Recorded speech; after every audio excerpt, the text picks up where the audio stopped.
Games,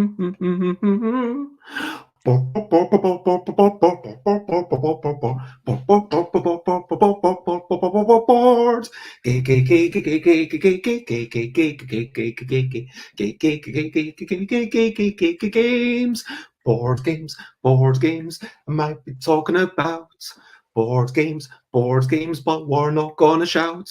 Today we're talking about the game. Labyrinth is its name, and it has been now released a Kickstarter the Kickstarter at least, from Jessica Metheringham, who is not a beast, but is a human and must occasionally have a feast. The game will talk about how to convey information and how you decide upon the position of the text and images on the page, and how to get people to feel like it's all the rage. Conveying information on a Kickstarter page is what we're talking about. Conveying information on a crowdfunding page. I'm not going to shout. Hello and good morning, good afternoon, good whatever it is, wherever you are. Hello, Jess. Yes, you are. We've got another Jess as well. Well, Anyway, I'm Jess, and my favourite vice is gluttony. So, hi everybody. Is it really? What are these 7 sins? Can you are you talking about the 7 biblical sins there? Do you know what they all are? I mean, I know there's sloth, there's gluttony, there's pride. I think they're slightly different in different traditions. But yeah, there's sloth, there's gluttony, there's pride, as you say. There's anger, there's envy. Okay, I've found it very quickly. Pride, avarice, greed, lust, envy, gluttony, wrath, and sloth. According to Roman Catholic theology. Excellent. Well, if I'm tagging myself, then I am gluttony and rage. Was it rage? Anger. Wrath. I'm clearly, So I'm basically very angry with food. I would not have thought of you as an angry person.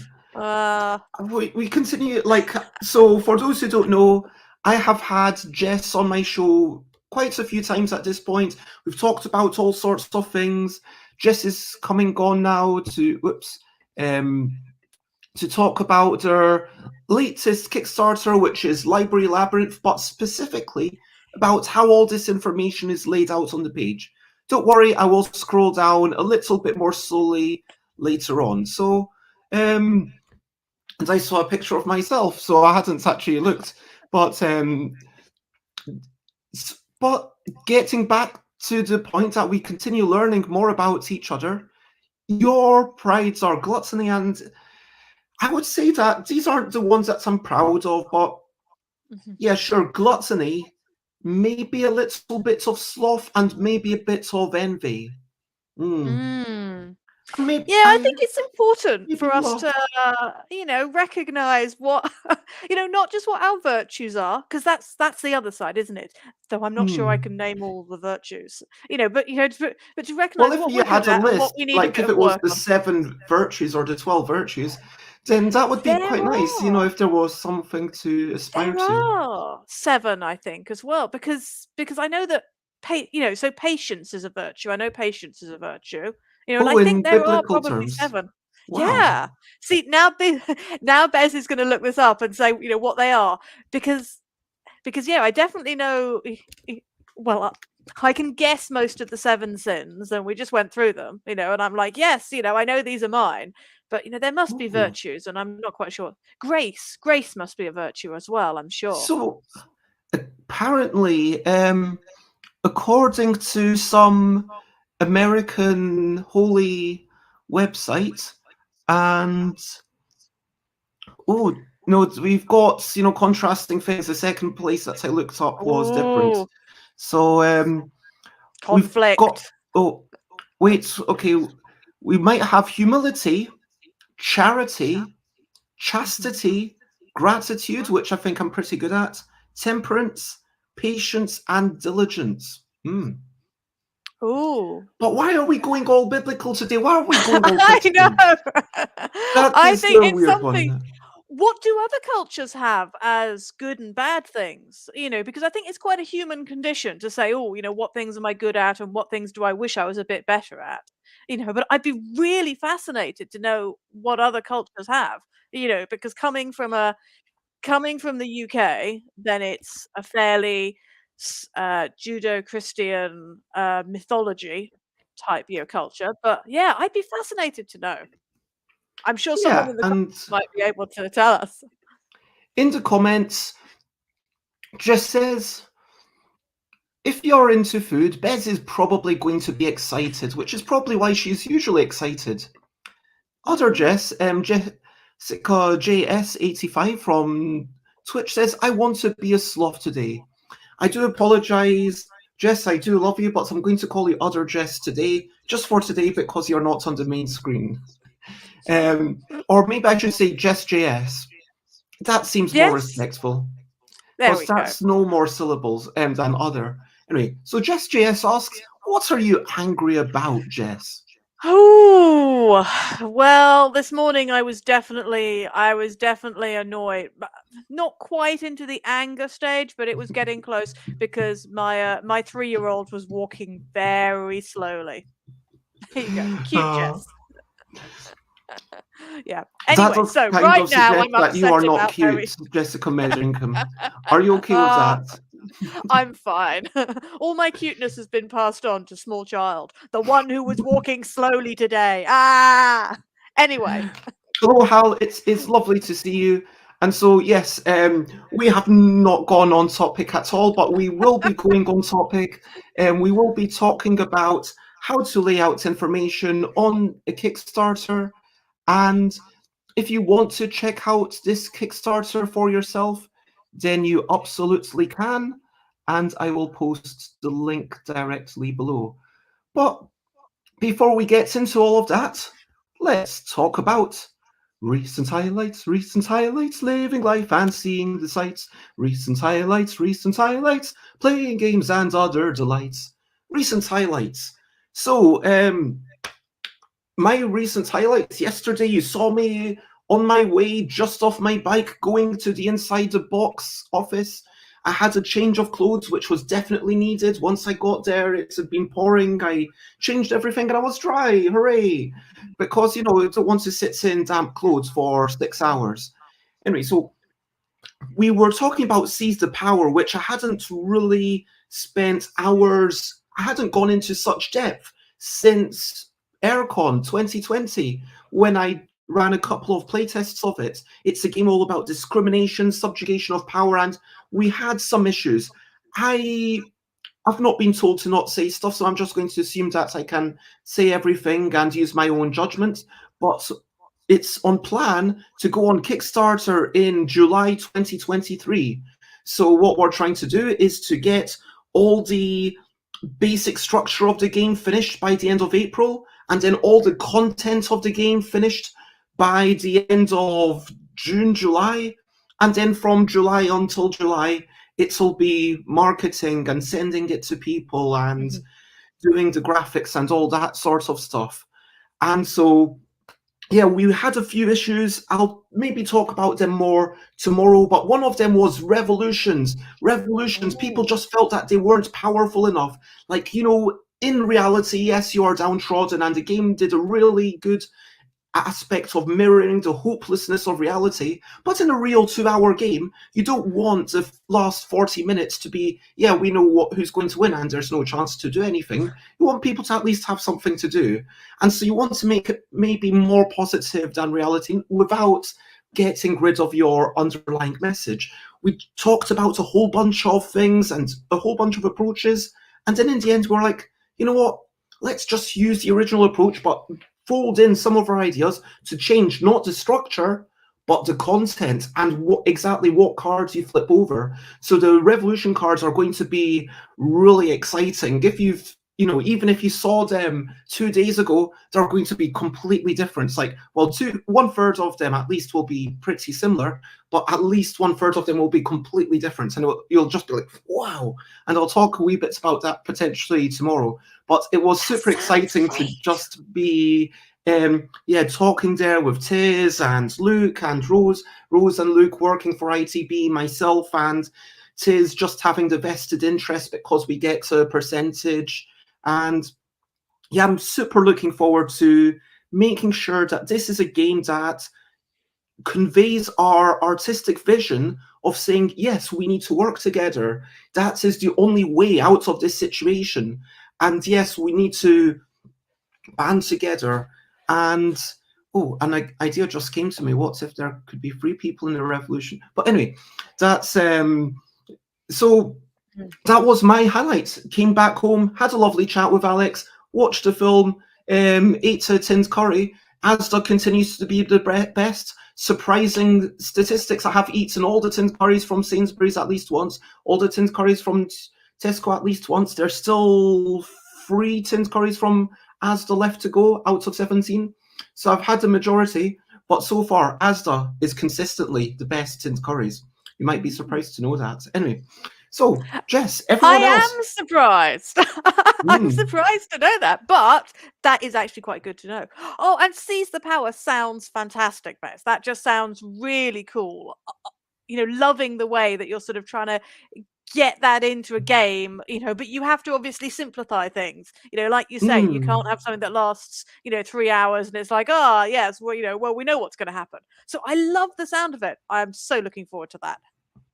Yeah, I might see if they can bring a prototype to Aircon. If it's fixed enough by that point in the next couple of weeks, then if ITB can bring one, then I'll say that I'm happy to run a playtest after hours. We only need 4 people. In theory, 3 people I could sit in, but it's better if one person knows the game. They can sort of use that advantage to great ends. But that sounds great. So my recent highlight, yesterday I ate a lot of pancakes. Here we are going back to the gluttony. I had some very, very nice pancakes. Yeah, my husband's very good at pancakes. He does quite a lot of pancakes, and so we had pancakes with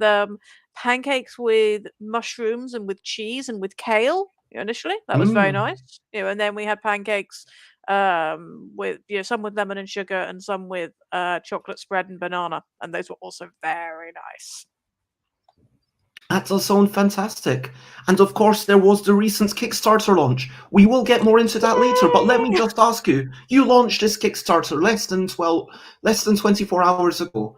How do you feel right now? No, exactly 24 hours ago, pretty much now, actually. Oh, wow. It was we went for a morning start, but yeah, exactly 24 hours.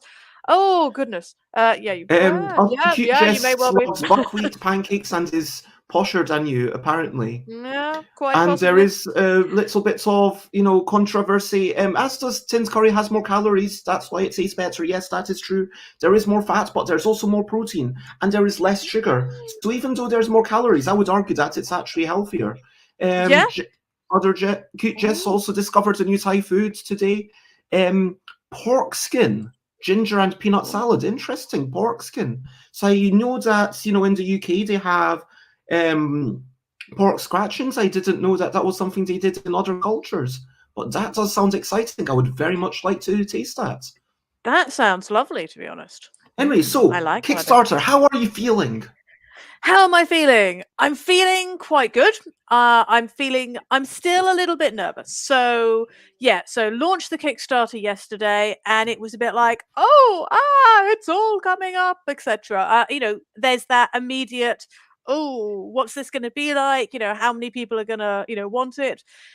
Then when people start backing, it's such a kind of, relief, and you can let go of some of that clenched in what ifness. We put our funding goal fairly high. So our funding goal is at £14,000 because, we looked at what we needed to actually break even. And what we needed to break even was just was about 11 or 12. We were like, well, maybe we should put it at that. But then it was like, well, hang on, that means that basically means that we're getting nothing at all for the 18 months of hard work. And we were like, actually, let's be a bit honest here, and let's say, actually, to make this a really viable product, plus of course we're not quite sure what might happen with shipping, so there's a little bit of trying to make sure we've got contingency in there. So we said, right, let's put a realistic funding goal on it. But yeah, it is just feeling very happy about it, feeling like it is going well, feeling really, and that bit of saying, oh, do we have a Kickstarter page which shows what we've got to the best of our abilities? Because we've been taking photos all over the place, getting people to review it and then looking at what they've said. And we've had some really lovely comments back from people. So it was putting those into quotes and saying, okay, right, where should they go? In fact, the whole thing about how you lay this out, because you want to, because you need to tell people what it is. We need to say, absolutely, this is our game. This is a quick introduction. This is how you get into it. This is what it is.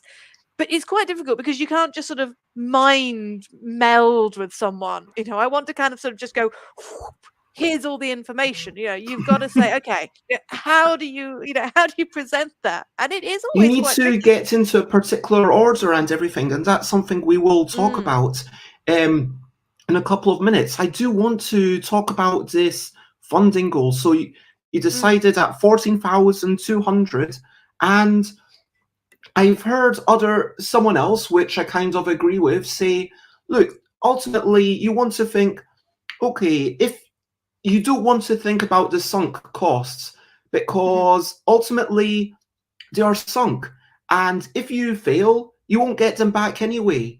If you succeed, it shouldn't be a way of paying you for that past stuff, but yes, you should be paying yourself for the future stuff, and that's the key thing.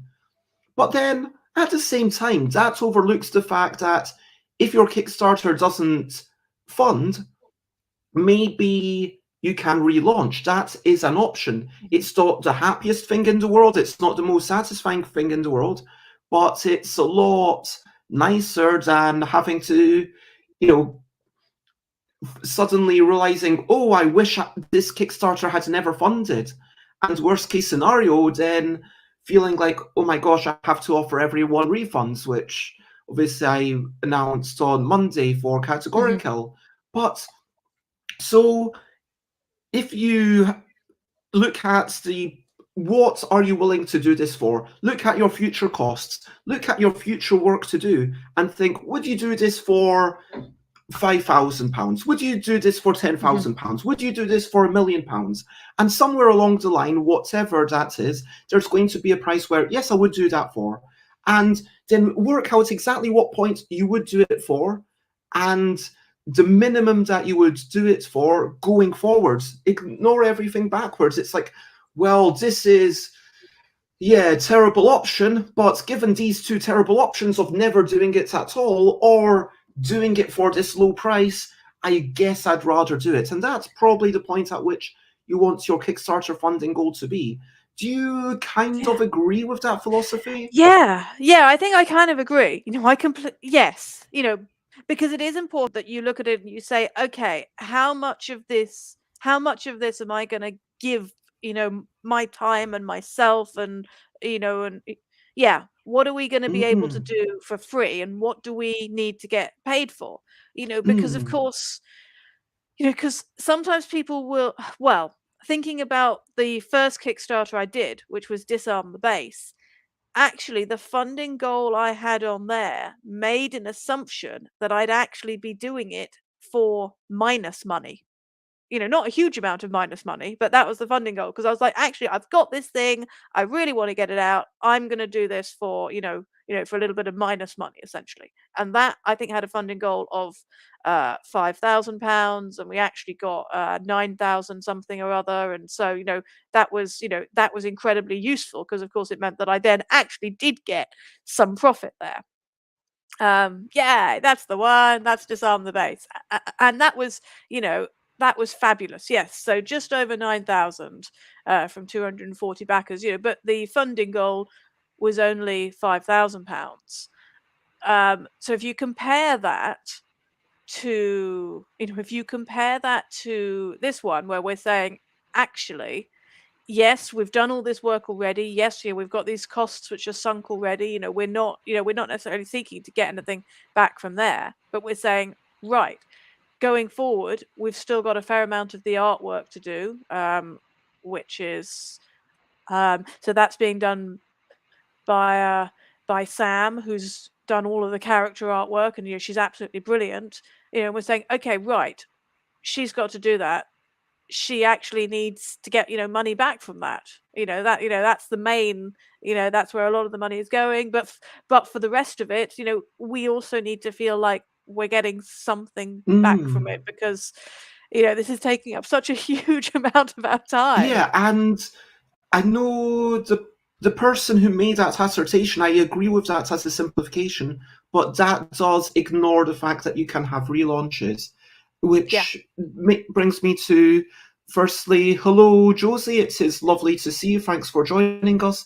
And secondly, hello, Stop, Drop, Roll Games, who say relaunches are hard, but we've been through 2 now, and they've always been much better. That's actually a really good point, because that was what Stop, Drop and Roll did for Earth Rising, and that game came back and it was like absolutely brilliant, really good.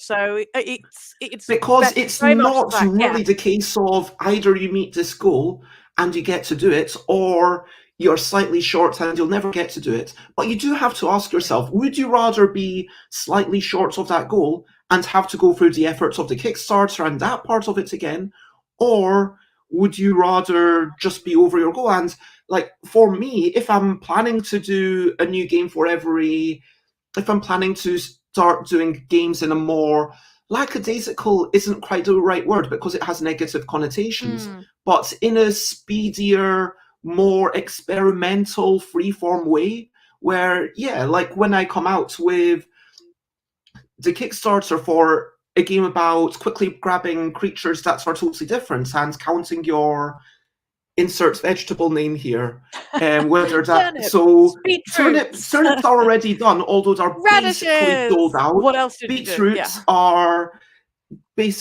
done, and that might or might not sell out at Aircon. I hope it will, but that's a slightly more complicated than radishes. I haven't done any of the artwork yet. I'm hoping to do all of it before next Wednesday. At least 90% of it, 10% can be done during the Kickstarter. But I feel everyone's got different senses of what they want to do. For myself, because I'm basically doing, let's be honest, I feel like it does all come down to me, like the art, the logistics, the handling of the manufacturing, organizing the fulfillment and shipping that out. Like I do all of that. I do more than most people do, and more than like 90% of people do, I might hazard a guess at, for a Kickstarter. But I'm willing to forgive myself if it doesn't turn out brilliantly. And if I sell 50 copies, let's say, that would be really disappointing.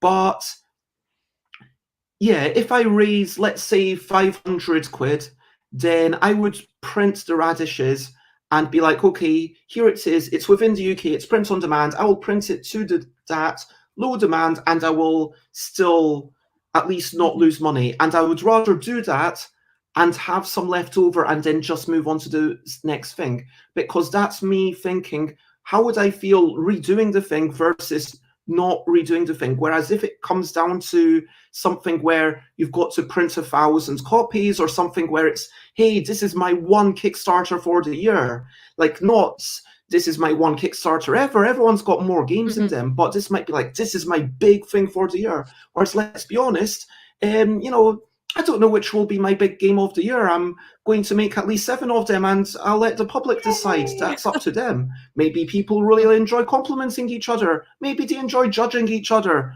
Maybe they enjoy selecting stuff. I don't know. But yeah, I totally approve with your funding goals. Do we have anything more to say about funding goals before we move on?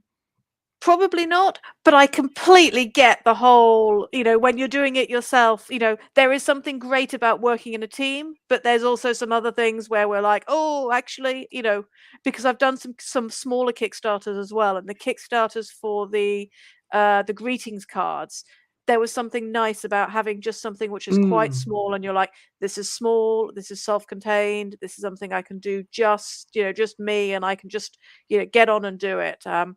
But there is something glorious about working in a team as well, because you just get so many more ideas, so many more things 100%. coming out. Yeah. A couple of very quick questions. Firstly, are you a pacifist? That is not a quick answer. Almost, not quite, because I'm not an absolutist. But I've been very impressed with the Ukrainian president because he is not being jingoistic. So there we go. I am impressed with how briefly you managed to do that. Cute Jess says you do a lot, Bez, and no pets to help you. But Chris does do some things. Yes, 100%. Chris does help me with scanning, with putting it through, and obviously Rob does the printing and the manufacturing. I could not do it without them. There is no doubt. And yes, we'll it's at that, and let's talk about brilliant thing. Brilliant thing. What's a little thing which is brilliant? Information. Why is information brilliant? I think information gives you sense to make a decision on. Like, if life is a series of decisions and a series of actions that you've got, then information allows you to make the decisions and the actions that will best improve your life and potentially even improve the world, and helping you do things that are good for you and good for others. You can't do that without information. Without the information of fire being hot and potentially hurting you, if I did not have that information in my head, I could absolutely imagine myself being attracted by the blue light flicker on the gas stove and burning myself and being like, and if I did not have the information of the pain sensors going from my hand up to my brain telling me to withdraw my hand, I would not make the decision to take my hand out. True story. You have sometimes if you plunge your hand into burning oil, there have been major injuries because sometimes it's such a shock that your pain sensors overload. It has happened in the past. Ooh. And that's a breakdown of information where it can lead to major accidents. So yes, this is but information, why is it brilliant? Information is brilliant. Yes, definitely agree with that. I'm trying to think. Brilliant. I mean, the way you describe information is good. The words you come up with. I was thinking about brilliant things. I was going to say a completely different type of brilliant thing. I was going to say that the bulbs outside in the garden are brilliant things because you plant them and then nothing happens to them for the entirety of winter. We've got some flowers just coming up and nothing happens, and then it's like, oh, hang on, wait, there's stuff. So it's a kind of delayed gratification. A bulb that just sits there and then suddenly months later there's a flower. I think those are brilliant. That sounds fantastic. And Cute Jess says, brilliant thing is Thai food, which Stop Drop Roll agrees with. We've got some comments on information. Sometimes too much information can lead to decision paralysis, though. I will allow this slight negativity, even though we are in the brilliant thing. But yeah, I guess we're moving out of the brilliant thing stage after But I would say that that's about the response to information. As humans, we need to be good at processing it and sometimes ignoring bits. We are at the point where there's so much music that you could literally listen to a new song every single second. Like every second be listening to a second of new music, and you would never run out, which is kind of wild to think about. There's always more, always more. And it's the same with information in the internet age. You have to be willing to process it, but that gets into misinformation, of course, which let's not go there. The best part of information, says Top Drop Roll, is that there's always more. You can never stop learning. And my brilliant thing would be snowdrops. They are out and looking beautiful, which means bluebells soon. That does sound fantastic. Yeah. And we've got to shout out for tea. So always tea. If you want to comment, ask questions from Like Follow, then please make it somewhat on topic from this point forwards. And remember, that topic is how to convey information on the Kickstarter page. I am going to pop up the Kickstarter page. I've only seen it about as much as everyone else, which is that 5 seconds of scrolling. So I saw glimpses of the various pictures, but this will be me giving a quick overview, and then I thought that we'd talk about it afterwards. Let me get up the other banner. Okay, so yeah, I'll allow this quick question. Who is your favorite character? Oh, so I'm going to deliberately choose one of the much more obscure ones. Tofrida from Herod the Wake. So Herod the Wake is a book written probably about 150 years ago, set in Saxon times, and Tofrida is the main female character, and she is, well, the reason I like it is because she's she's trying to be on that very fine line between sort of sainthood versus being a witch, and she's clearly got these amazing powers, but she spends a lot of the book saying, yes, I've got these amazing powers, I can repel these armies. There's a bit where she's standing on top of a tower and she's repelling the armies, and there's lightning all around, and she's like, yes, amazing powers, but they're really good. And it's just that that clear, that she's sort of constantly trying to be on the right side of that line that makes me really love it. Okay, nice answer. I did not know about this character. I'm going to now, and Jess JS, I'm going to start calling you Jess JS. I will unplug this mic, Jess on video, and I will have a quick skim of this thing and make this really loud so it will go through the mic. A curse is rippling through the library, releasing terrible monsters from the books. There's a basilisk behind you, Triffids in the corner, Martian robots in the distance. Players in this cooperative board game start in the center of a grid of tiles, flipping to reveal more terrors, safe shelving points.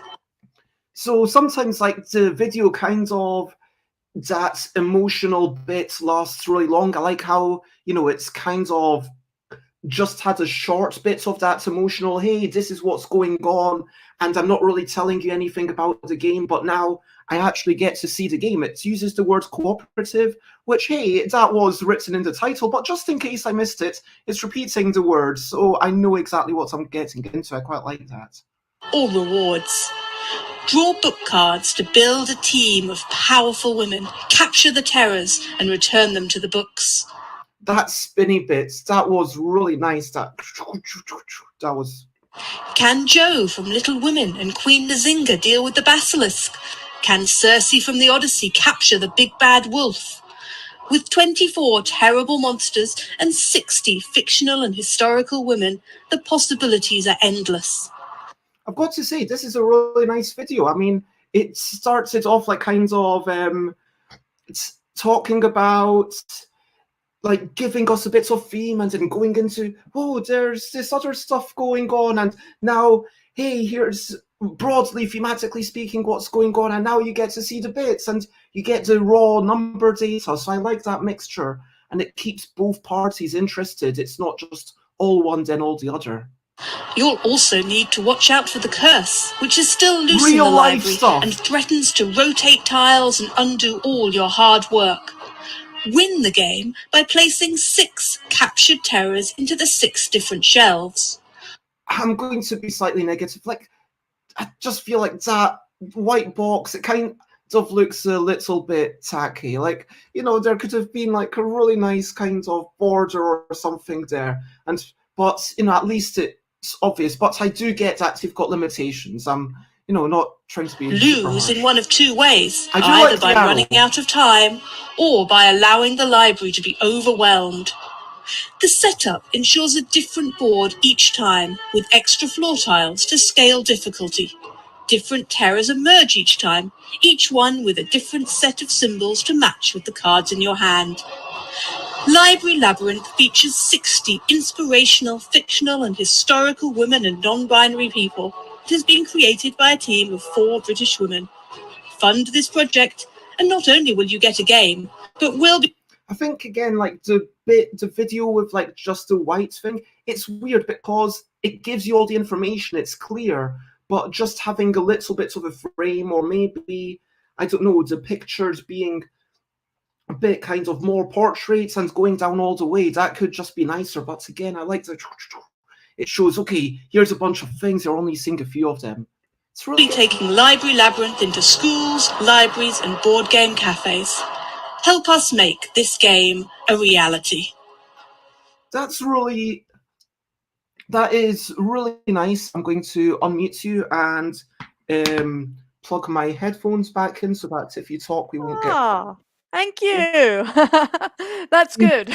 When there's only 1 or 2 things that people go, oh, I'm not sure about that. And, clearly you're not a white space person, having lots of space around things on the table. No, I'm happy with having the space.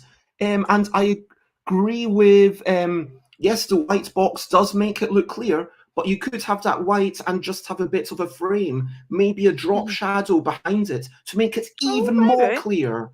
And... yeah, Josie says, I like the option of backing a workshop in the add-ons. Yes, it is a great video. I'm not denying that, but I'm just picking up the thing.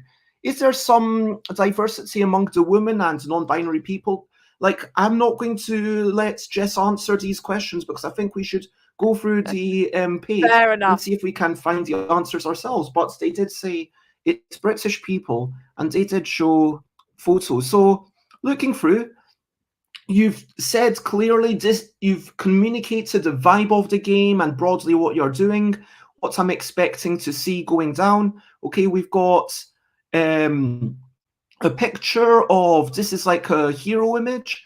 The text, I would say it feels a little bit low contrast potentially. This dark brownish yellow, I don't know how to describe it. Brown olive color to kind of, again, a kind of really dirty gold, maybe. It kind of feels like it could have been a little bit higher contrast, but you've got some really solid theme quotes from Rado. Okay, so you've got 2 to 5 players takes 30 to 40 minutes. Solo game takes 30 minutes. Okay, nice and clear. Something with a curse, and then it tells us about the theme, what's going on. And now I'm thinking, okay, what am I doing on a turn? Starts, okay, every tile except your own is in darkness. Then we've got a lovely quote from Jen, the board game librarian, almost a Jess, but not quite. I guess, if you wanted, if you want to get a review from another fellow Jess, I can, get you in touch with a couple of Jesses. If that's it is for some reason, we should have a Jess game, just a Jess game.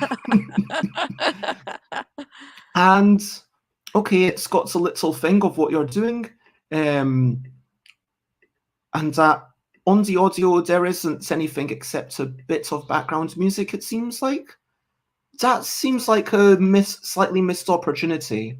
Like there could have been some audio commentary whenever you've got a video. To say, oh yeah, this is what I'm doing.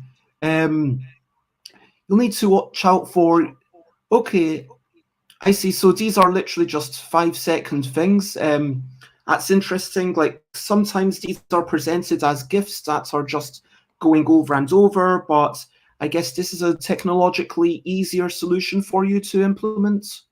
Yeah, to be honest, I'm not entirely sure how to put the GIF in. Yeah, that's totally fair. And, it works. And it's like, okay, yeah, this is what you're doing. Place 6 capture terrors onto the 6 different shelves.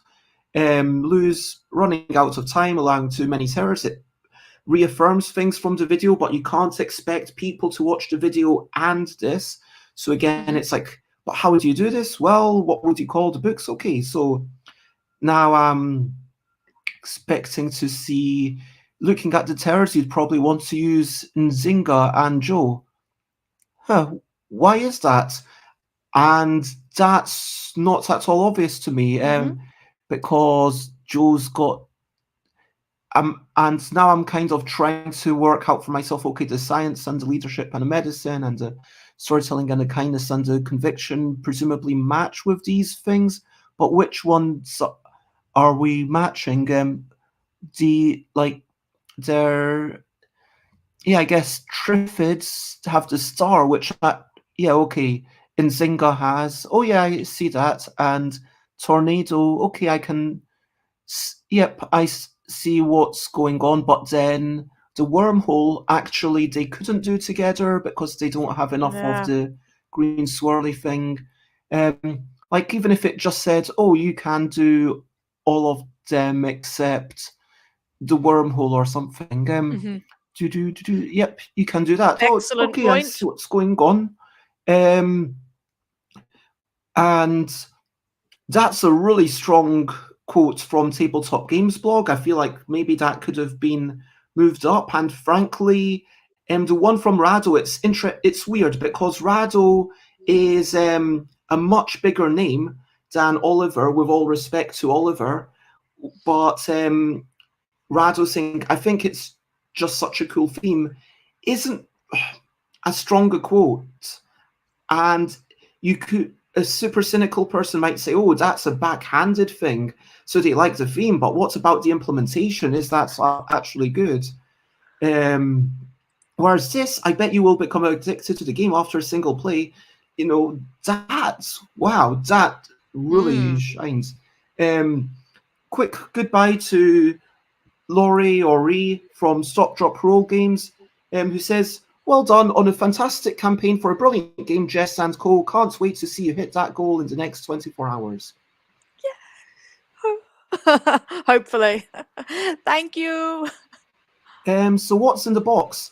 This is something that we definitely want. Normally it's up there. That would be an interesting thing to talk through. I feel like it was fairly clear in the video. It could have been maybe like, it wasn't, it did give you an idea, okay, you're getting lots of these bits, and even here you get an idea, but here it looks like a somewhat smaller game until we say, okay,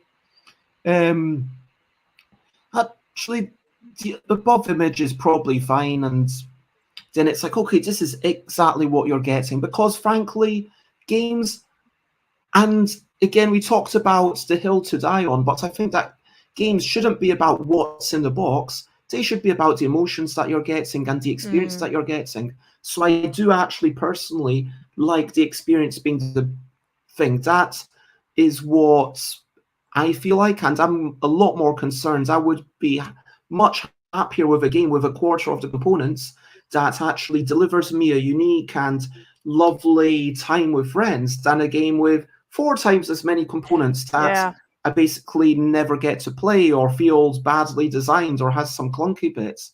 And so I actually quite like the order here. Now it goes into depth of how to play. There's a video which is just 4 minutes long. And we've got Mill talking about the things. I'm just going to skip through these bits, but the fact that it is there is very good. Triple speed playthrough. Oh, I like this idea. Like, playthroughs are normally quite boring, but... So this is a half-hour playthrough that's being condensed down into 2 minutes. That's not triple speed. It's not triple speed at all. No. That's 30 we were times trying to we were trying to work out what to call it, and it's actually 15 times or something, I think. But yeah, it was. Oh yeah, 15 times. Sorry. Yeah. Anyway. Yeah, you're underselling yourself. I mean, this is much more exciting than triple speed. This is like super sped up playthrough or something. I mean, as soon as I saw this, I was thinking, okay, this is going to show me a 6-minute snippet of the game. And then I'm like, oh, this feels a little bit faster than 3 times. And so that explains it.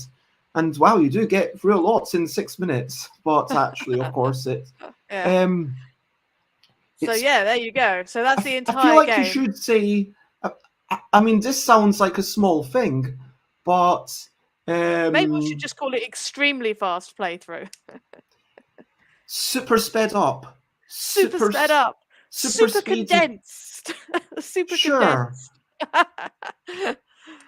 And thank you, Marwood Bramwell, for following. I do appreciate it.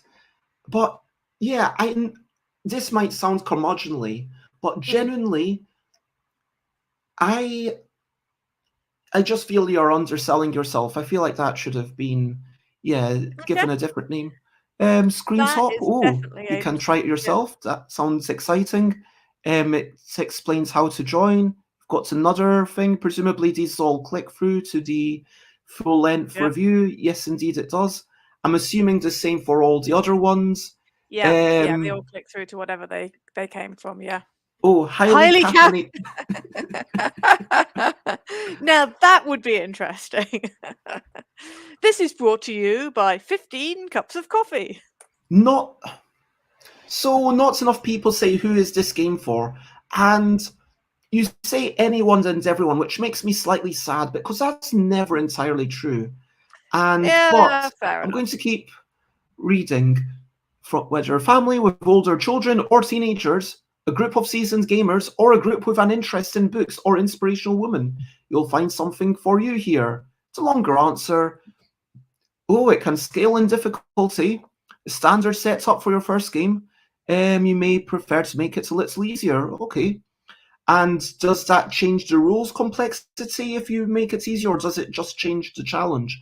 I'm not sure. Let people know, unless you mention it further down the page. Well, it is. So this is actually a good point about whether the quotes are in the right place, because there are 2 more paragraphs which are beyond the quote, and actually the quote might be impeding the flow of the the page there, for example. Are you talking about this quote about being adapted to the audience? Yeah, exactly. Because when you go further down, beyond the quote about the game being adapted to the audience, then there's a paragraph which says, just directly below it. I mean, like literally the last, the next paragraph. Yeah, there we go. This box, the box contains 5 extra floor tiles. So that's how you make it harder or easier. But I wonder whether that quote from Matt, the friendly board gamer, has kind of stopped that flow. Because you're reading, you can choose to make it more difficult. Okay, how do you make it more difficult? Oh, here's a quote. But actually, the next paragraph has the answer.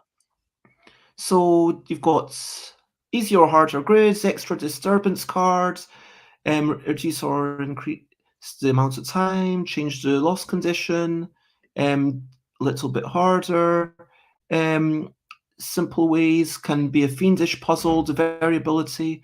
Okay, so it sounds like the rules complexity is going to be fairly consistent, but the challenge level can be varied. And the challenge level can be varied, yeah, absolutely. I mean, basically, but the rules complexity is still always there. That's correct. Yep. And yeah, I think that there is no easy answer, and I think this is one thing that we might pick apart. Like, if this should be in the right place. I mean, you want to go like, so there's text, image, and it's all that works really well with having the quotes breaking it up. But at the same time, if you have things that are breaking up bits that you want people to keep reading and assume are connected, maybe that's an issue. Maybe it should be, who is this game for? I love how the game can be adapted to the audience, which is, oh, wow, someone else is confirming this. So I get someone else's inputs into it before you even say anything. And I don't know, maybe but that also feels a bit weird. I don't think there's any ideal solution here. No.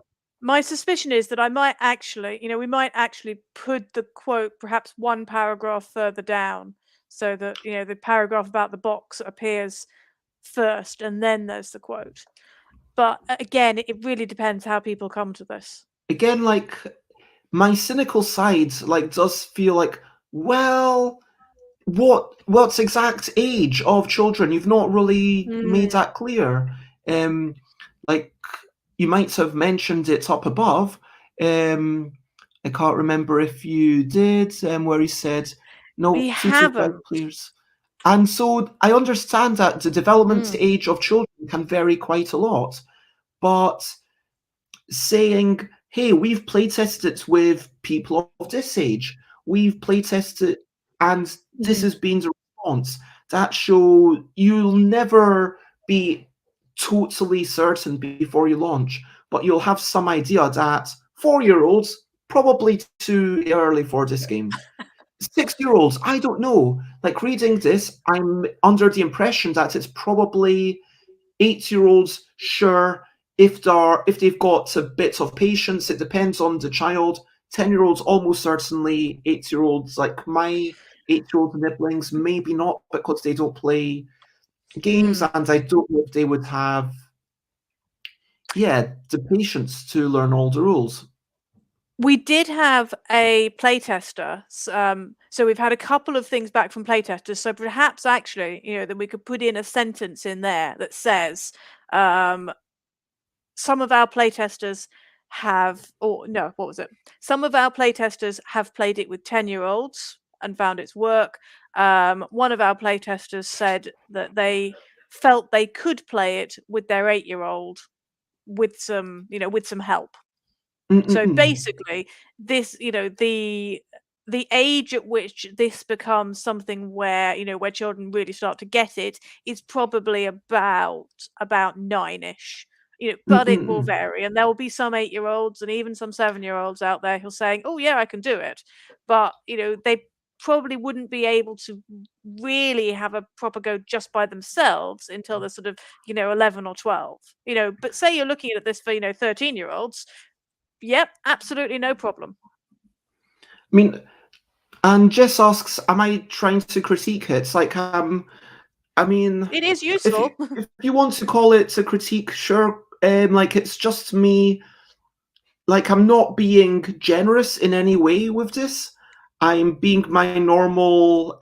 Like, I did tell Jess that I was going to give some criticism, and but yeah, I'm not here just to criticize, and hopefully this doesn't come off as an overwhelming, hey, this is terrible, but it's just that, hey, here's some things that we can examine, and these are the things that come to my mind. Cute Jess mentions a thing about language independency. Is it reasonable for people who are unfamiliar with English? Is it reasonable for people who are fluent in English but non-native speakers? What difference does that make in the game? So the actual mechanics of the game don't require you to be able to speak English. The actual mechanics, you are looking at the symbols which appear on the various, cards and the various, the terrors, and you're saying, okay, I need to match these symbols. Yeah, you can go up. There's your ones up there. Yeah, so you're saying, and right, even though there's words here, it feels like all these words are essentially superfluous. So the theme really requires you to know the language. Without understanding the language, you're not going to get the theme. But so it's not superfluous to the theme, but it is, you can. I'm not saying you could get through it with it. Like, yeah. I just so that's the answer. Like, in terms of, you could go through the motions, you can understand the thing, and if there's a teacher or someone to guide you there, then they can help you with what a certain word means, but there will be nothing to impede your actual playing of the game. Actually, thinking about that, it would be a you would probably need one person to clarify what some of the other cards are, because as I say further down, the curse comes out and the curse changes things, and then there are reward cards. So the reward cards, there aren't very many of them, but there are some of them which do slightly more complicated things. There's one that says you can use this to flip a tile which you're not adjacent to. So, I mean, that is very much a language dependent thing. But it would be possible for somebody to say, just translate those. Now, let's see, there would be 9 of those cards needed to be translated. And then if you had one of the curse cards translated, then that would be fine. So basically, once you translated 10 cards, then you could play the game without needing to know any more English.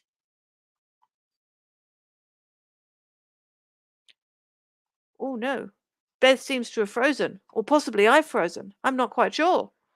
It's going to be one of us. Now, I can't tell whether people on Twitch can hear me or not. Oh, everyone on Twitch in the comments, can you hear? Oh, it's Bez. Okay, right. So it's Bez. So I assume that Bez was going to go scrolling down and see some other things about it, but I will just, in that case, take over and see if there's anything in the comments which is useful here. Oh, the Jess, what gossip have I got here? What gossip have I got? Well, no, actually, I have no gossip. I'm terrible at gossip. Bez is coming back in. Hello again. Hello. Sorry, You froze. I didn't.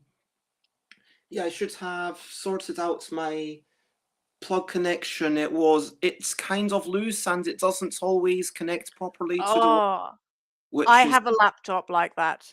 In fact, yeah, we're doing terribly for technology in this house because, of course, I have some nice things which I upgraded and sort of 5 years ago. I got a nice new iPad and everything, and now, of course, everything is getting old at the same time, and so yeah, not good. I can't see any of the comments before this one.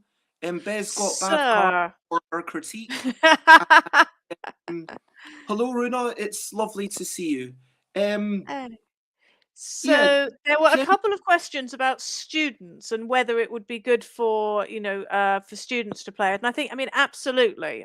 So we're planning to go round the UK to give workshops. That's part of this Kickstarter. We're going to go and we're actually going to play it. We've spoken to a few schools about what we can do in order to go and give a workshop and play it with students, and I think that's actually really useful. So we will be bringing out some kind of guide for how to do that as well. Not quite as detailed as a lesson plan. I did talk to a couple of people about what a lesson plan would look like in the UK, and none of us are teachers. No, but we we won't be able to visit the high school in Bangkok, but we could send you some guides. So eventually these guides will be free online for people to use for their school or community center or youth center or whatever. The game, of course, will not be free itself. You'll have to buy the game, but there'll be guides which will have some of the research we've been doing into the different characters. So yeah, they'll be free to download probably about this time next year. And that kind of gets me into a slight objection, because the phrase, oh, it's for everyone and anyone, it feels overused. It feels, at least to me, a bit trite and thoughtless. And even if you'd said anyone from 9 upwards, and then you kind of give a vague, remind people of the summary of the experience that they're getting. Anyone from 9 upwards who's looking for a cooperative, library delving experience, something like that.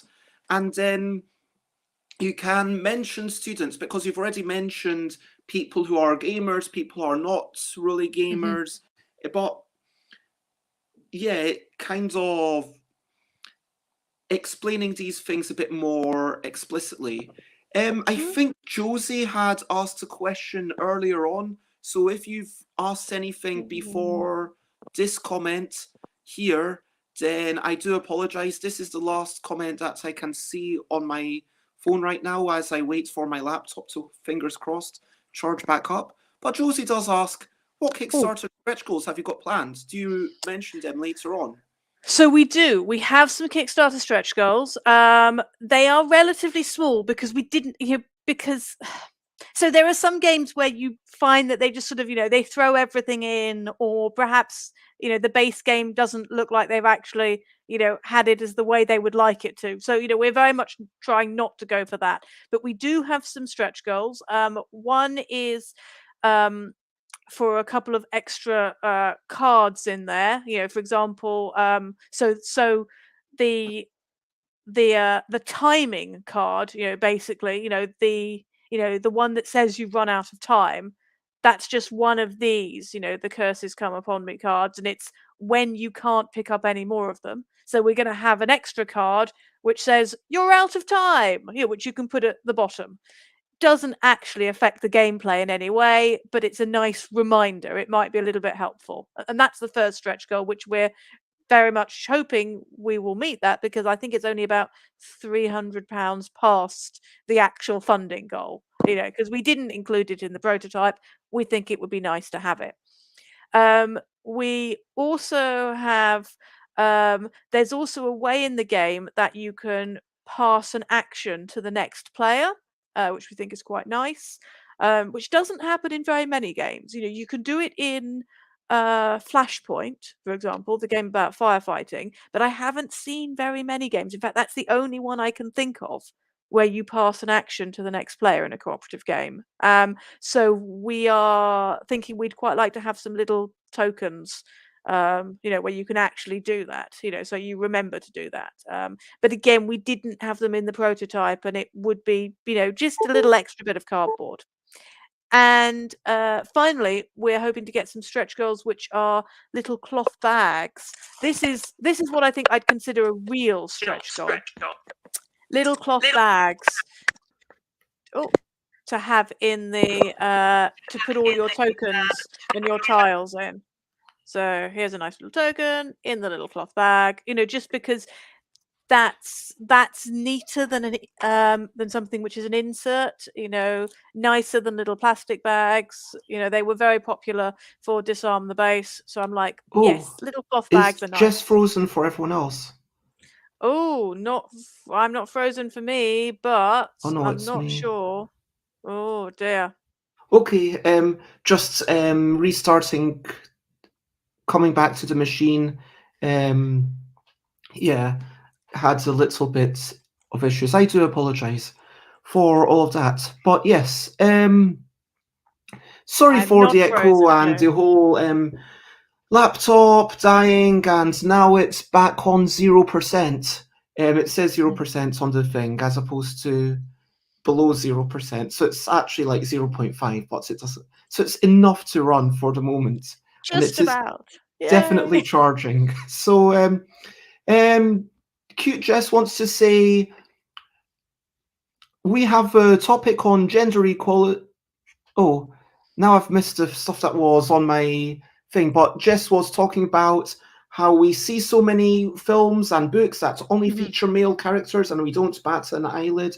So this is something to really talk about, and that could be a lesson plan if you're talking about actual cultural issues in the world. Yeah, absolutely. So I think there was also a question, it might have been Jess as well, which was about how much diversity there is amongst these women. So we are all from the UK. So we have sort of, said, right, we'll approach this that supposing this library is anywhere, then it's probably based in the UK, because, that's where we're coming up from. That's what we're bringing to it. But we are talking to an awful lot of people about how we included people who are from other cultures. So So we did actually at one point have some statistics which have changed slightly because we've slightly altered who the actual characters were, but the statistics were that we had tried to spread out a lot of characters around the world. We'd also tried to spread them out in time a fair amount. Now, of course, for fictional characters, they need to be not in copyright. So that means that the author needs to have been dead for 70 years for UK rules for copyright. For historical characters, we're being very careful not to include people who are only recently dead, people who are in living memory. So, there may be loads of brilliant, wonderful women who were like, actually, that's a little bit too close to them being alive, so let's go for a much more, historical perspective. We have deliberately sought out people who were not the norm for their society, so we've looked back and we've gone, okay, right, how many women do we have from this part of the world, how many of that part of the world, what sort of what sort of class were they in their society. And the longer you look back, of course, the more powerful and the richer the women are, and so there are quite a lot of queens in there, obviously, because those are the ones who history records. But yeah, looking at all over different, different types of women, going for those who perhaps have some disabilities as well, going for those who were doing some unusual things. I'm just sort of scrolling through my long list of cards. There is a list which is on our website somewhere. And so I guess the question is, because you can't give all the information to everyone, how you choose to talk about that or not talk about that. Because I'm back on my laptop and I've gone most of the way down, I feel like I should finish, looking at this Kickstarter page. So you've got the rewards, add-ons, gives clear images. I like that. Hey, this is the price, this is the price, this is the price. That makes a lot of sense. And, this is the thing, like every sentence you have to think, is the clever baggers, is that something that's relevant? Should that have been talked about? But the fact thick cotton canvas, particularly sturdy, and it shows exactly what's going on, which makes a lot of sense. I will note that when I'm not going to actually get into my experience with them. I was a bit disappointed that I sent them a bunch of images and they said, oh, these won't come out well. You can only have 2 or 3 creatures on each side of the bag. And it's like, really? That doesn't seem right. It seems like if you can have 16 images like that, then I'm sure you could have like 80 wee whimsical creatures. Maybe they're thinking that I need higher resolutions than I actually need. That was that's a shame though. But it wasn't like a ultimatum or anything. But going to work with them, it gives you information about that. I like the little borders. It clearly marks this is a section. Okay, we'll take it to schools. We hope to make connections with people in other countries. Downloadable workshop plans, like we've already said. It will be completely free to schools. So what do you mean by that? Because earlier on you said the game itself will cost money. The workshop. Somebody coming along giving a workshop. So yeah, perhaps the it is not as clearly enough to find as it could be. This is super useful, by the way, because it's really useful to get somebody else's input and go, oh yeah, okay, right, yeah, got it.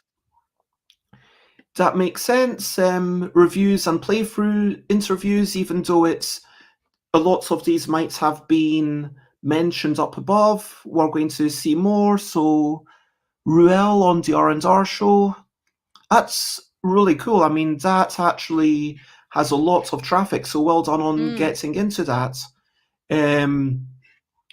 Yeah, we didn't know we were in there, and then suddenly we were seeing people come up on the pre-launch page, and we were like, "Wow, we didn't know we were there, but here we go." Very glad of that. Yeah, the reasons to be excited by Board's Eye View. I saw that, like lots of little thing.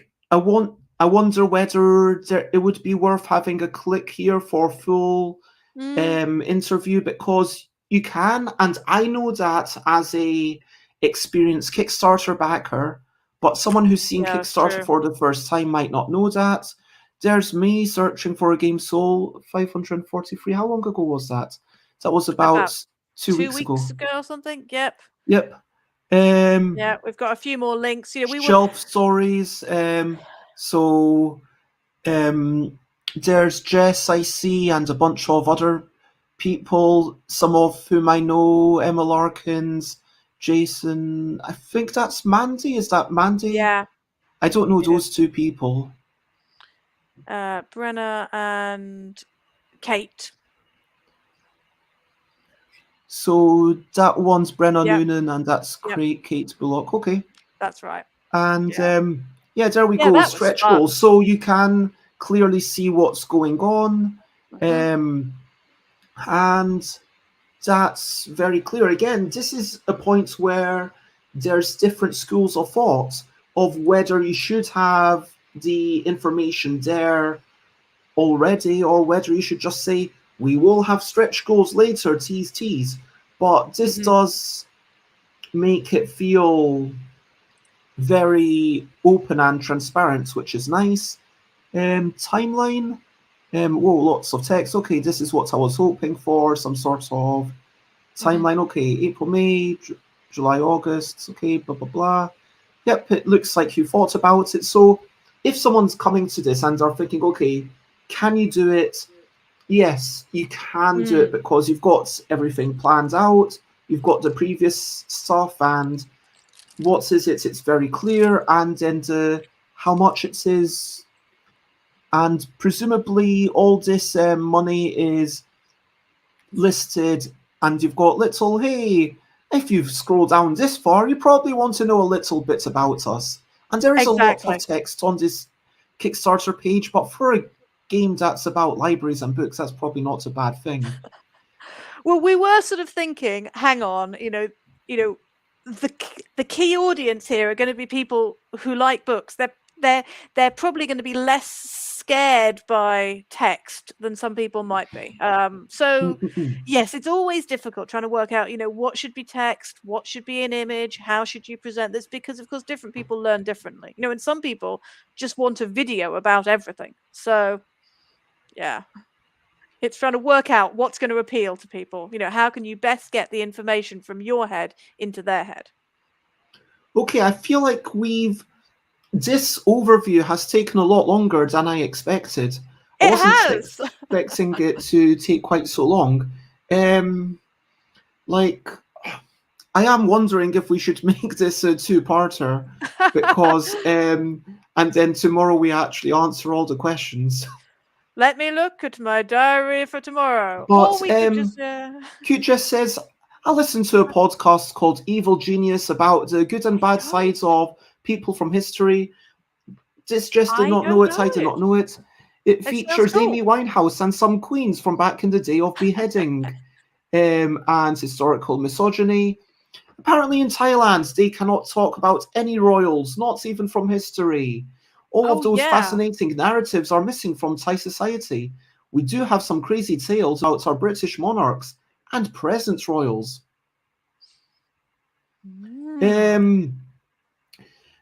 I mean, the question of whether you'll make a sequel to this game, do you have any quick thoughts on that? So it could be very easy to just come up with some extra cards. That would be a super easy thing to do. I mean, I imagine that what would be really great would be, supposing that we got this game into bookshops here in the UK. Supposing that Waterstones, for example, which is a big bookshop, said, we'll take copies, because of course that would be loads of copies because there's a Waterstones in most town. Then we might be able to approach. There might be a more recent group of cards we could include. We could be like, these are characters which are still in copyright, but the authors have said, yes, use them. Or these are people who perhaps where, looking at this game, we've gone to their families and said, this family member, was a really brilliant person, can we use them in a game? Because it feels quite different to do that when you've got a game which is already there versus a game which is sort of, just an idea. Yeah, there's all sorts of things that you can do. It all depends on the success levels of things. Yeah, And exactly. But maybe having a sort of, living women edition, that would be great. So structurally for this show, I do apologise. It's gone on quite a bit. To anyone who was wanting all the questions that I mentioned in the YouTube or Facebook or Twitter description, or indeed the Twitch bits at the top. Yes, Jess, you could potentially be in that edition. I don't know if maybe. Everyone can be in it. I know, we could have little cards where you can put yourself in it. You can add a photo. Firstly, how are you for, let's say, potentially next week, Monday or Tuesday? Or I tomorrow? am fine. Let me just look at the diary and make sure. Tomorrow is good. Next Tuesday will be good. Next Monday is not good though. But next Tuesday will be fine. Let's answer the questions very quickly and then answer them more slowly next Tuesday. Okay, yeah, let's do that. Okay, so let me bring up. So firstly, so how can we be clear? It's always really difficult to work out what's going to be clear to one person versus another. It's finding exactly the right words, but it's also some people like it to be really concise and short, but other people don't mind as long as it's clear. So it's conciseness versus clarity. It's really difficult. And the thing is that if you don't have conciseness and brevity, then it can actually make things less clear because it can get folded into this big long paragraph. The information that you really wanted is now muddled in with all these other words. It's like writing rules. I think that's ultimately the key is getting proofreaders, getting people to check it. Absolutely. How can we be enticing? I think that showing pictures is a good shout. Any other stuff? Showing pictures and making sure that the information that people really want is at the top of the page, which then leads you on to what is the information that people want. Because of course different people are going to want how different do you things. decide what information to have and in what order? It's really tricky. How do you decide that? It's so what we did was that we took the four of us on the team and we said, okay, what would we like to go for? We also looked at some other Kickstarters. We put a couple of shout outs to people on Twitter and Facebook saying, actually, what do you look for most? What's the key information you really want to have? So we were really clear that we needed to know what are the things that people would go, I can't find this. What does it, where is it? Because we don't want people to feel like they have to come back and ask questions about what this is or what that is or anything. I really like that. So kind of checking with other people, thinking about what information do people need to make the fundamental decision of whether to back or not.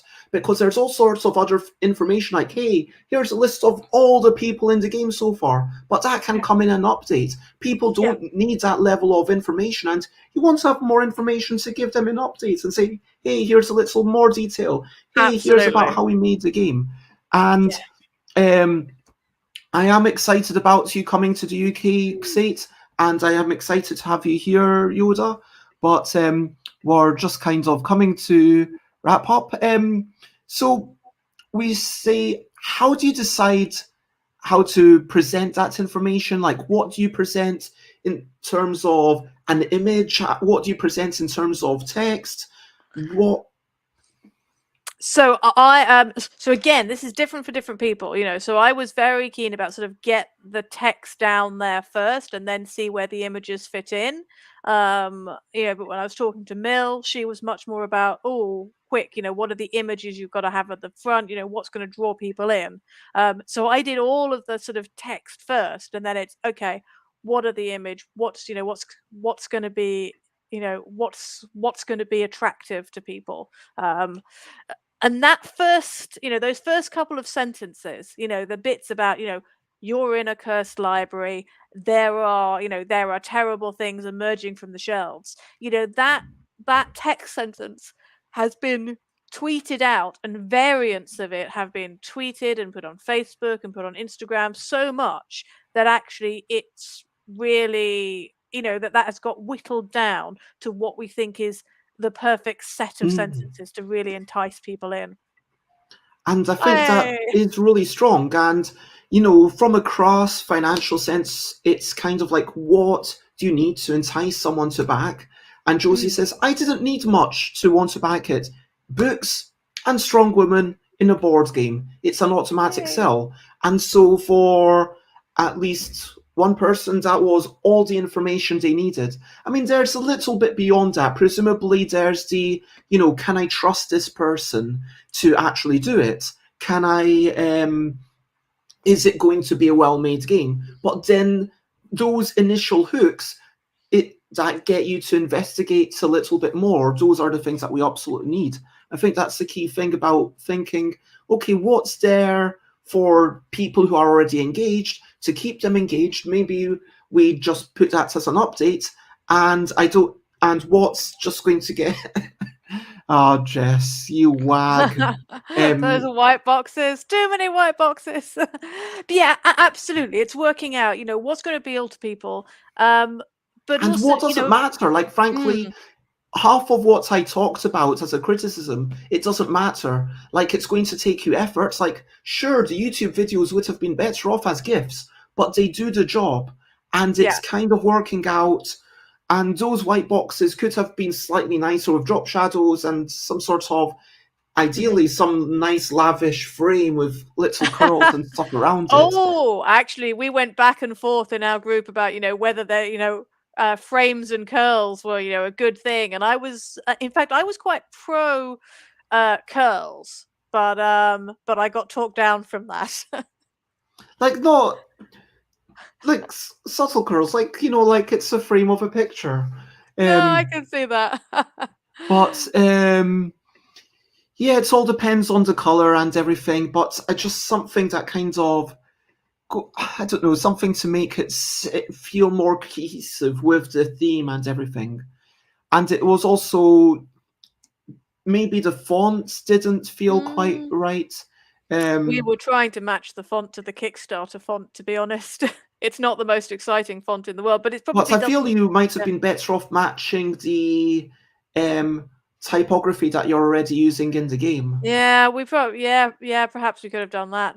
But I mean, this is the thing, that you can spend a huge amount of time sort of looking at the particular details and going, oh, you know, we could have done that, we could have done, you know, this or that. And actually, you know, we spent last week, you know, when we were, you know, getting all of the Kickstarter page together, you know, because it had been mainly done for a long time.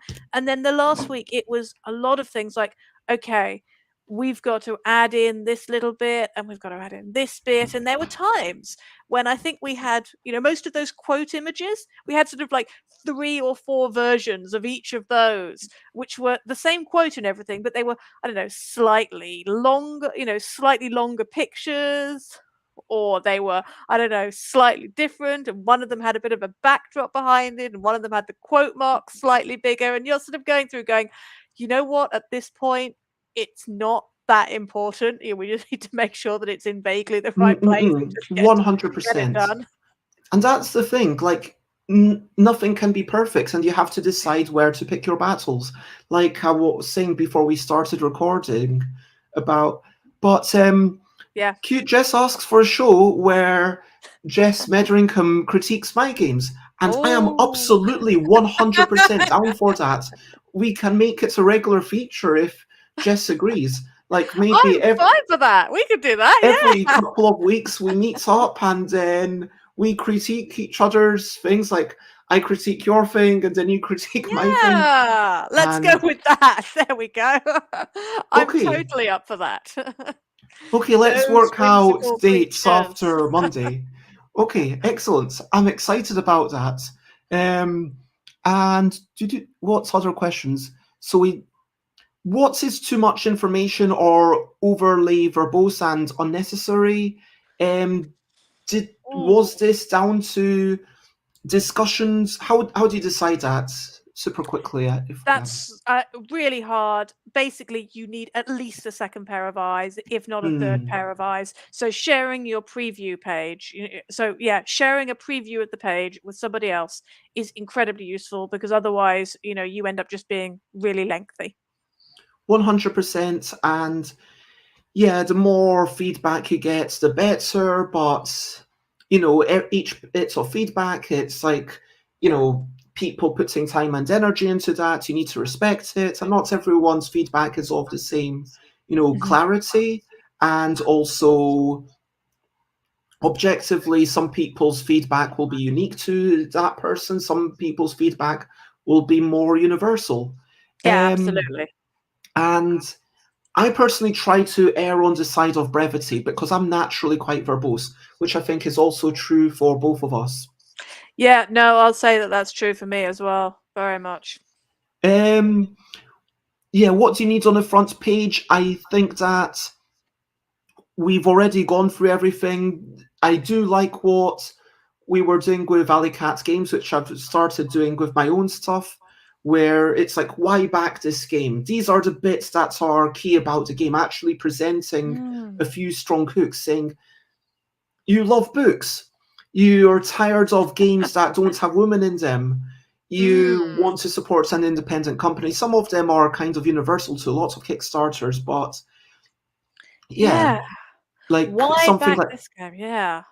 I mean, I think, you love books and you love, why back this? Because, because this is Women's History Month. Next week is yeah. So yeah, we've got Women's History Month. We've got a whole load of games which But it's nothing to do with the month. It's because women's history actually matters. Yes, it should always be Women's History Month. But yes, absolutely. I mean, so often we've got women who are in supporting roles rather than in the spotlight. So this is taking so many of those women and saying, okay, right, let's look at some really cool women. Let's showcase what they've done. Let's say, these are some of the fantastic things that are out there. And so that's one reason. But also, yes. Yeah, it is a great month to launch it, but everything you're saying, 100%, we should be focusing on these people. Before we wrap up, can you say one thing that you're especially proud of about the way that information is conveyed on the Kickstarter page? Again, not the game, but the way that you presented information, and possibly one thing that you're maybe having second thoughts about. So I do really like, actually, how we show how the tiles move. So if you sort of go down to those two little, those videos there, particularly, I think there's, the second one as well. The second one has the tile rotating and has it, where you've got a tile rotating, and it's like, actually, I think that I'm quite proud about, showing that, these are octagonal tiles that fit together quite snugly, but it's still quite possible to pick them up and rotate them, without destroying the whole grid. So I like that, and I think I've conveyed that quite well there. Something I think we should have done, and I will go back and do it, actually, make a small change. We did have somebody, there was a comment where somebody wanted to know about the age range. This was something you picked up as well, and then somebody on Facebook said something similar. So I think there does definitely need to be something in there that is clearer about what the younger age range is, which is suitable for this. So I'm definitely going to go and change that a bit. And that's the beauty of these things. Like, you launch and you can tweak these things. So that brings us basically to the end of the show. Thank you for joining us, Scrappy Kid. I hope you enjoy your day off. Jess, of course, it's okay for you to be working out or running around or working while you're watching, whatever you're doing. It's all good. And yes, before we go, I like to always ask a question of the day. A little question before we go on our way. And the question of the day is, I know there's lots of bits of a game, but what do you think is the most important information to have on a Kickstarter page when you're going on? What is the thing that will make you decide whether to back or not to back? And assume that you hadn't heard of the Kickstarter before. Like, now, I don't know if you've got an answer for this, Jess. Oh, that is really difficult. So I think I want a really clear shipping cost. Yeah, that is very useful. But I think I do actually want a really clear thing about how big this game is, how long it's going to be. Will this be a huge, great, immersive, 4-hour experience versus whether this is a quick, a half-hour game, 20-minute game, 45-minute game. That is really quite important. Yes. This is an interest. So shipping costs, I really like that answer. That has to be super clear. Some Kickstarters nowadays are charging that after the fact. If you're not, that's a good thing. You need to be super clear. We are charging shipping prices right now. What will you do if they rise? Have you accounted for that? I think that's, given the shipping and manufacturing crisis that we've got going on globally right now, I think that's really important. Yeah, it's really important. We've got to say right up front, actually, shipping will be charged later in the pledge manager, and that's something that's, really important. There's a whole section on shipping and hours, but yeah, absolutely. People really care about that because sometimes it can add on so much more to the game, particularly if it's quite a physically heavy game, physically big. So Marwood Bramwell asks, why Kickstarter, not retail? I want to get a sense, and I'm just extrapolating from what they've written. That's literally all they wrote. But maybe you might want a sense of, is this person being honest? Like, could they afford to just print it? Because there's a lot of talk of big companies, but then again, with the big companies, it's, hey, we do it this way so that we connect with consumers. Exploding Kittens has hand-to-hand wombat on the Kickstarter page because they felt, hey, this is a thing where we can make some minor tweaks. It's a brand new thing. We want people to get excited about it. And for but I think the whole thing of why back this Kickstarter can go into that a little bit and say, yeah, but it's also, I guess it's a little bit of a different question. And it's really interesting that that's the most important thing to you, because I wonder how many that's true for, because this tells me that Marwood Bramwell is quite a conscientious, maybe trying to do it, has some thoughts about the social good and wants to support smaller creators who are actually needing this. And the truth is, with a print-on-demand thing, absolutely, I could afford to print. I will print 100 of any game, but the thing is, Kickstarter allows me to connect with people in a way that retail doesn't, and it allows me to.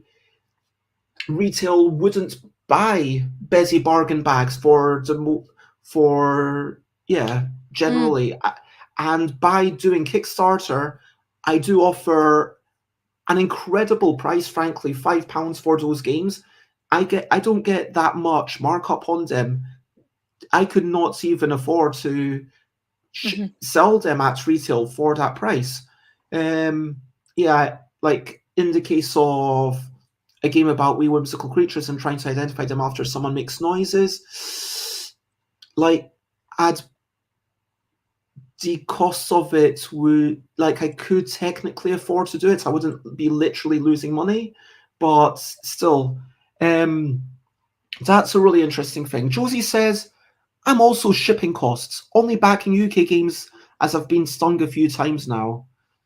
And personally, I'm going to say that my thing is going to be similar to Jess, which is, sure, I back games in one of two ways. Fundamentally, if it's someone that I know and I like what they're doing and I want to support it, then I back it for £1. Mm-hmm. If I'm going to back it for a full copy of the game, then I want to know, why is this game different to everything else? Why will it offer me a substantially different experience? But I'm coming from it from the perspective of someone who already arguably has too many games, where I know that's a gross statement to make. Go too many games. How can you even say such a thing? But I am in the process of trying to downsize my collection. I have some games that I've not even played. I've got so many games that I feel like I've not even started uncovering the amount of strategic possibility that I've got. How many do I have? Definitely more than 350. So it's, for me, I want to know about the experience. I want to know about what you're trying to do with it. I want to know about, what you're trying to evoke, if you know what I mean. That's what I basically want to know. So, now we finish up with over to you. What are you up to? You can share, but only if you want to. So, if there's something that you need to do, some things that you're excited to do, I am going to have a meeting with Now Play This, which is a London-based arts games festival where we might be showing off Seize the Power, although it's not quite suitable because people who go to that festival are there for shorter amounts of time. But Tiz and I will try to make something that's more suitable for their festival. We're having a meeting with the one of the directors in 20 minutes. When is it going to happen? 8th to 10th of April, I believe, whatever the weekend is. Oh, excellent. Yes, 8th to 10th of April. And that's something that I'm going to do. I am also planning to have a quick shower and put on some daytime clothes because this is my sleeping jumper. And I might go outside gallivanting for a bit, and I might go dancing tonight. Those things remain to be seen. But I definitely have to pay for one more room in Harrogate because we've currently got space for 3 of us and there's actually 4 of us. So I did manage to find the thing, but we're getting another room. So that's exciting. I'm excited about Terracon. I don't think that... I might be getting a new game today. I might be getting 100 copies of a game about drawing creatures, complimenting the drawings, then complimenting the compliments. And so I'll get to see the actual cards, which I'm quite excited about, just in time for Aircon, which is next week. And so that sounds very exciting.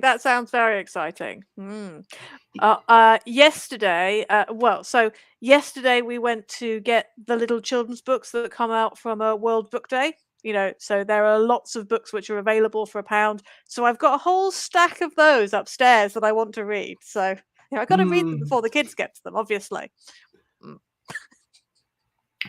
And Scrappy Kid says, I'm having a maple cured bacon sandwich. Wow. Then getting my eyebrows shaped, then going shopping for a new running rucksack as the old one finally died. Excellent. Jess JS has a lot of work to do, but the period is due and they just need to watch Downtown Abbey, possibly, take a day off, and eat garden peas with mustard. Actually, that sounds quite nice. The garden peas with mustard. Downton Abbey, yeah, completely. But I've never watched Downton Abbey, It's quite silly. Oh, I thought it was... Well... I assumed that it was like a more serious, like, Jane Austen type thing. Well, it is, but but it's the sort of thing where people know that it's that it's a bit silly as well. It's one of those things that's not silly but silly at the same time. Okay, so to recap and wrap up before we finish up, well, I had a look at Jess's Kickstarter and gave a lots of feedback, and that took pretty much an hour. We also talked about how brilliant information is, brilliant tea, and the brilliance of Thai food. And we talked about relaunches and funding goals, like making a funding goal that actually gives you a wee bit of money. Because sure, you might prefer to make the game than not make the game. So if it was a case of you could never relaunch again, then presumably your funding goal might have been like £2,000 lower. But given that you have the option of relaunching again, and given that you've done so much work, this is your game of the year, at least for you. I'm not saying that it will win the Spiel des Jahres necessarily. I mean, it needs to be printed in German at a minimum for that to even be under consideration. But yeah, you might as well relaunch.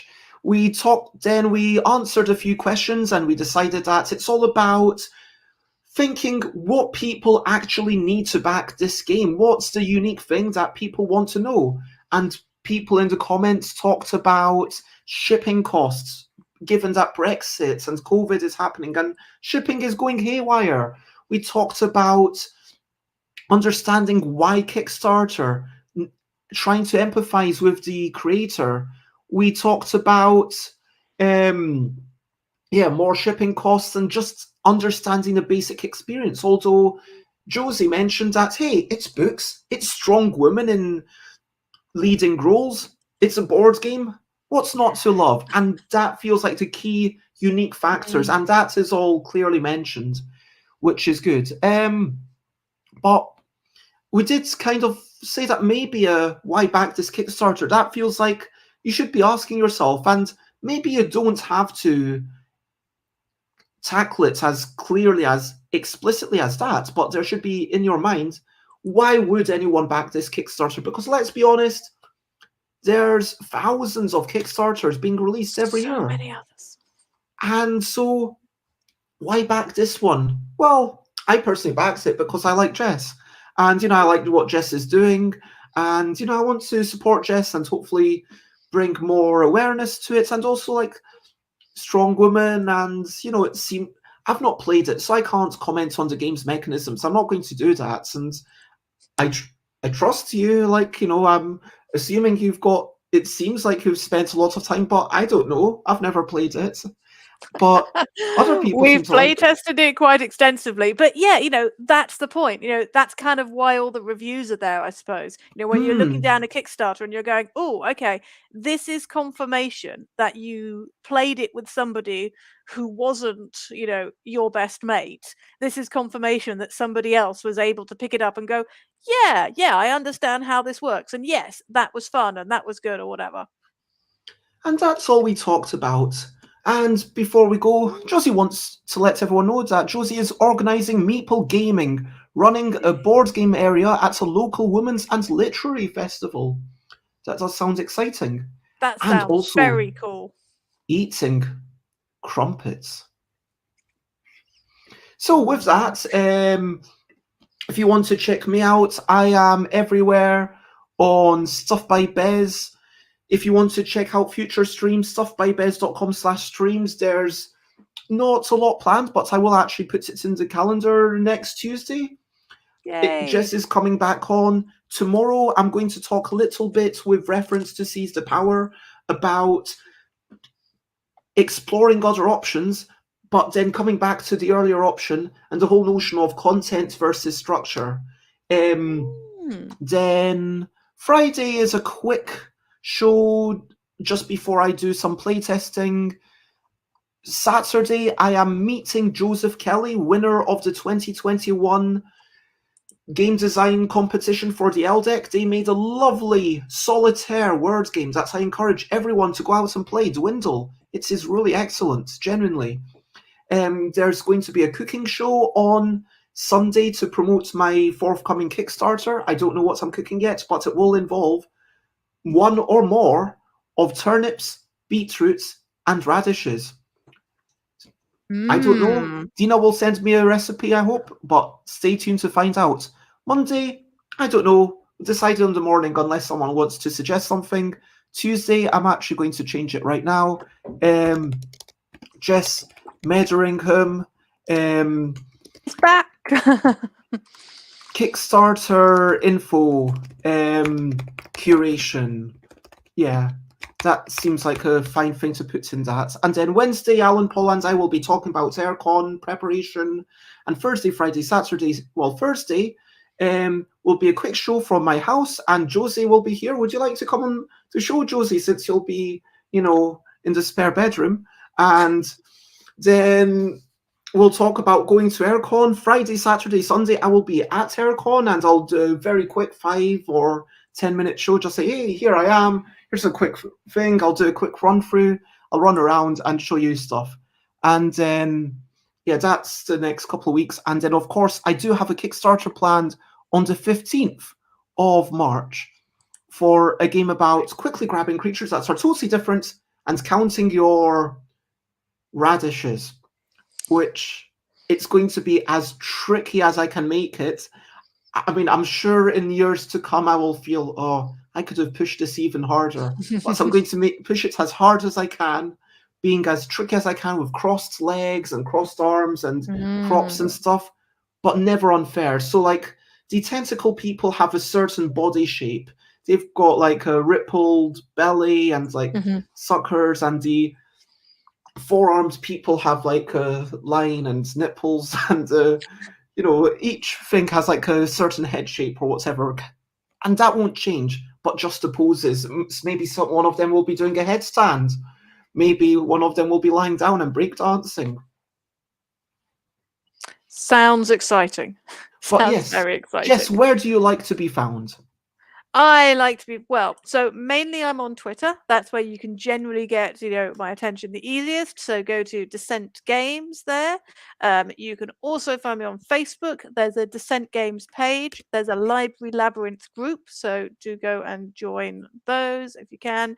But go to librarylabyrinth.com for links to all of those things, because that's our main page for the game.